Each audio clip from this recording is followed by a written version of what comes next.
السلام عليكم ورحمة الله تعالى وبركاته.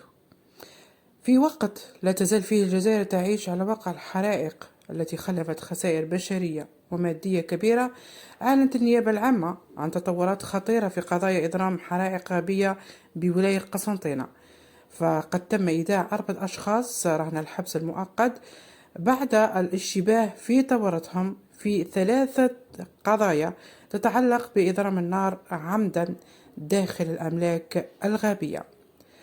طبعا وبحسب ما أفادت به النيابة، فإن القضية الأولى تتعلق بشخصين يشتبه فيهما أو في قيامهما بإضرام النار في الأحراش المحاذية لحي صنوبر بولاية قسنطينة، حيث تم استرجاع مقطع فيديو يوثق عملية إضرام النار في مكان اندلاع الحرائق.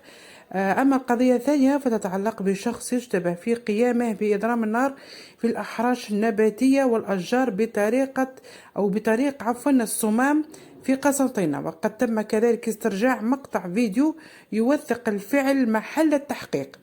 وفي القضية الثالثة تم توقيف شخص متلبسا بإضرام النار في كومتين من الأسلاك النحاسية بمحاذاة الجدار الإسمنتي للطريق السيار الرابط بين قسنطينة وعنابة.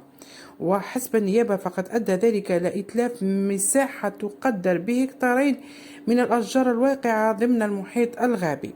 وبعد التحقيقات التي باشرتها الفرقة الجنائية بأمن ولاية قسنطينة ومصلحة البحث والتحري للدرك الوطني، تم توقيف 4 أشخاص ظهر أمامكم قبل تقديمهم أمام النيابة.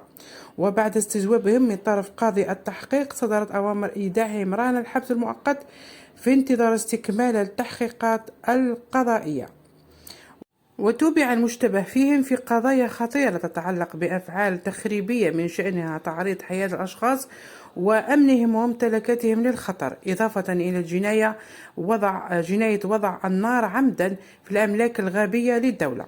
وتأتي هذه التطورات في وقت تواصل فيه فرق الحماية المدنية جهودها للسيطرة على عدد كبير من الحرائق عبر عدة ولايات. فخلال 24 ساعة الماضية تم تسجيل 195 حريقا تمكنت فرق التدخل من إخماد 142 منها، فيما تواصلت عمليات إخماد 53 حريق لا تزال مشتعلة عبر 16 ولاية. كما خلفت حرائق الأخيرة وفاة 6 أشخاص إضافة إلى خسائر مادية كبيرة.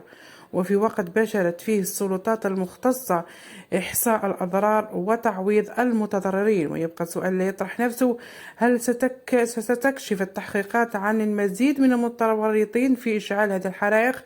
طبعا نتمنى إن شاء الله بلادنا الخير، وربي يحفظها ويحفظ شعبنا، وإن شاء الله هذو الناس ربي يكشفهم إن شاء الله عن قريب يا رب العالمين. شاركونا رأيكم في التعليقات، لا تنسوا الاشتراك في القناة نبض المجتمع مع هند وتفعيل الجرس ليصلكم كل جديد قناتنا بوقته.